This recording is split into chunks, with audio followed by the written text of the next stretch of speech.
You have likely heard that technology gets faster and cheaper every year, but did you know that is based on a specific observation from 1965? Gordon Moore, the co-founder of Intel, predicted that the number of transistors on a microchip would double approximately every 2 years. This wasn't a law of physics, but a roadmap for engineers to keep shrinking components while increasing computing power. This exponential growth allowed us to move from room-sized computers to the powerful smartphones we keep in our pockets today.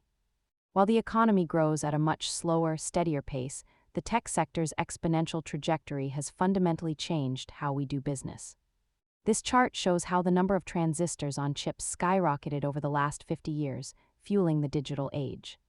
Today, we are hitting physical limits, meaning the future of computing will likely rely more on architecture than just shrinking transistors. Moore's law reminds us how fast the world changes. If you enjoyed this deep dive, subscribe for more breakdowns of the tech driving our markets.